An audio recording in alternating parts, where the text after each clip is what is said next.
Sparkworks has a title that I came across, and it looks pretty damn fun, and I want to bring it to your attention. The Princess Bride, I Hate to Kill You. This is for 2 players, ages 10 and up, and should run about 5 to 10 minutes. The Princess Bride, I Hate to Kill You, is a quick but crafty dice and card game that recreates and reimagines the sword duels from The Princess Bride. Play as the Man in Black, Inigo Montoya, Count Rugen, or Prince Humperdinck. Each player starts with 6 dice and 10 cards. Each turn, both players roll their dice, then play a card which may modify the outcome. Some cards modify their own dice, while some modify the opponent's dice, and others return dice to the active pool. The player with the highest total of swords scores a hit and must remove a die, showing a sword, from their own active pool. As the tension builds and players lose more dice and more cards, the first player to score 5 hits wins the duel and the game. Hey, that sounds pretty fun. Right there, it does. If you know the movie The Princess Bride, or you're familiar with the book, then how can this not capture your attention? It does encapsulate fairly well, I think, this description, what you're intending to experience from this game.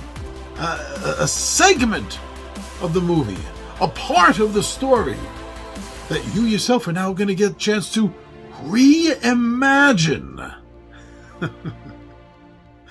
Alright, so yes, as you can tell, and as I've said before in other videos, I do actually and truly enjoy The Princess Bride. I have a great experience every time I watch that movie, no matter how well I know it. It is, I think, one of the most quotable movies I know. It's up there with Monty Python style quotability stuff. But that isn't the only reason. I've definitely come across games before that are popular and fun IPs that I'm not really a big fan of the game version of. This, from what I'm reading, this seems to have a few more points that I really like. Like the fact that it's a small, compact size. This box looks like it's practically going to fit in your hand. It's small enough. It's just some cards and some dice, so it's not a lot of gear down on the table. It's not setting up a large footprint. I mean, the game time, my God, like 10 minutes. 5-10 minutes. That's hysterical. It really is. Talk about a filler game, right? To just bang it out that fast. That's great. And from what I've read, it seems that these rules are really easy to learn and quick to teach. If the game only takes 5 to 10 minutes, the rules shouldn't take more than a minute to teach and learn, really, right?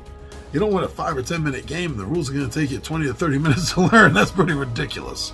So those reasons right there, everything is tight. Everything is right there. Compact, tight, quick, fast, and easy. Wow. That's something that every game should have at its core, I think. Now this combination, right? Now you think to yourself that dice game are nothing but luck. Even when you get a chance to pick dice out of your own rolls, it's still really just luck. And you're right, it is. There's no secret way, no expert, prestigiously known way that's hidden from the masses that if you roll a die in a certain way, it's going to give you the result you want. That's poppycock. So it really is all luck.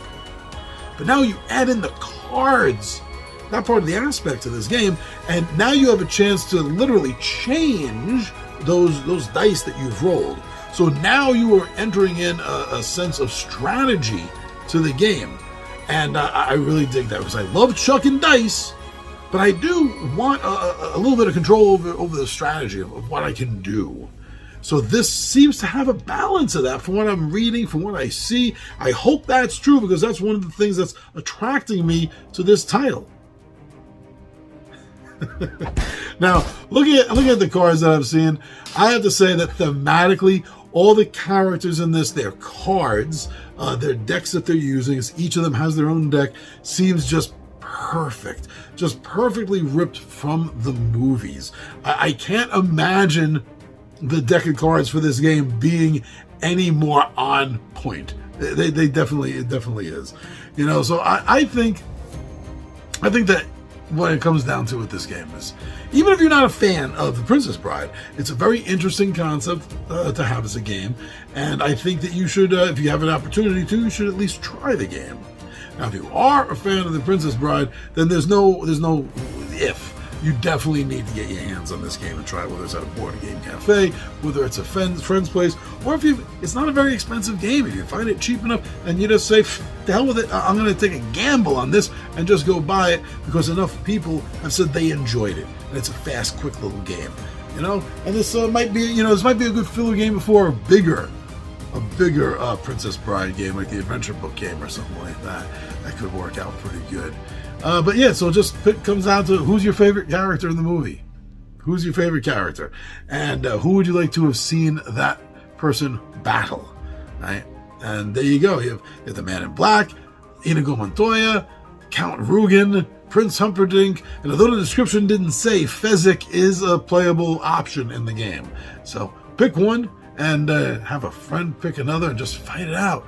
How would it have gone down?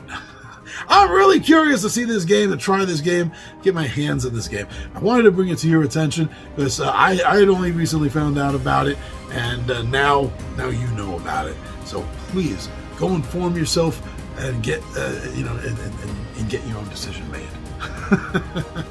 Thank you very much, and you go check out Princess Bride. I hate to kill you.